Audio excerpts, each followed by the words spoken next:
ক্ষমতাসীন শেখ হাসিনা সরকারের 15 বছর ধরে লাগাতার নির্যাতন, পাখির মতো মানুষকে গুলি করে হত্যা করা, আয়না ঘর তৈরি করা, মাসের পর মাস মানুষকে আটকে রেখে নির্যাতন করা, আর বাংলাদেশের সমস্ত সম্পদ লুটে নেওয়া, মানুষ বিক্ষোভে ফুঁসছিল।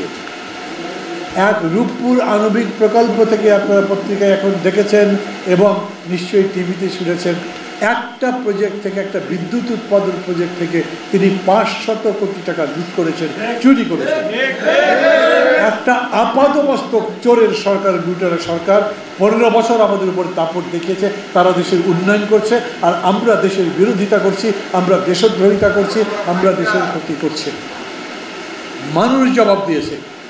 দম্ভ টেকে না, অত্যাচার টেকে না, অহংকার মানুষ সহ্য করে না। মানুষ মানুষকে মানুষের মর্যাদা দেবে, মানুষের মতো প্রত্যেকেই বাঁচবে। একটা মানুষের যেমন সম্মান আর একটা মানুষের সেরকম সম্মান। শেখ হাসিনার সরকার সেই সম্মান নিতে দেয়নি। অথচ দেখেন, এই বাংলাদেশকে স্বাধীন করবার জন্য লক্ষ লক্ষ মানুষ জীবন দিয়েছে, মা বোন ইজ্জত দিয়েছে।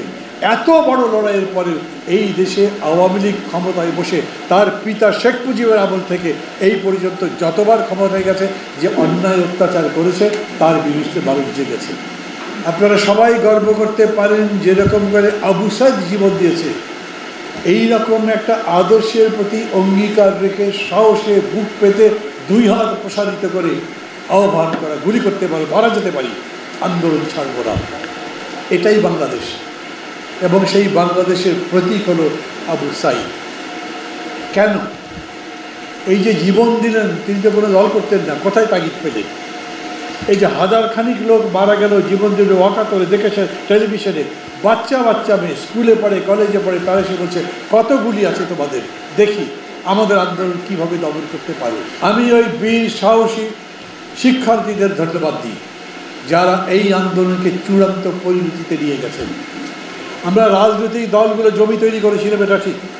ত্যাগ, তিতিক্ষা, অত্যাচার, নির্যাতন আমরাও কম সয়েছি তা নয়, কিন্তু তারপরেও সত্য, এই আন্দোলনকে বিজয়ের দরজায় আমরা নিতে পারিনি।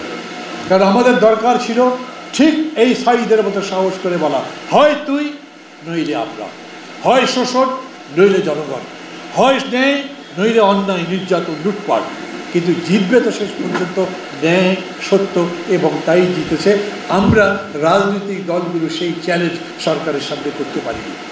কিন্তু আমি আবারও বলি, এই যে মানুষের মধ্যে চেতনা জাগরণ করা, ভোট কেড়ে নেবার বিরুদ্ধে লড়াই করা, লুটপাটের বিরুদ্ধে কথা বলা, এই সব রাজনৈতিক দলগুলো করেছিল, আমি তাদেরকেও ধন্যবাদ দিই।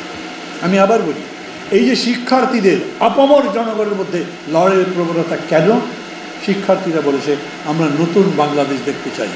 ওই বাংলাদেশ নয় শোষণ, জুলুম, নির্যাতনের, বঞ্চনার, ক্ষমতার দাপটের, ভোট কেড়ে নেবার ওই রকম দেশ চাই।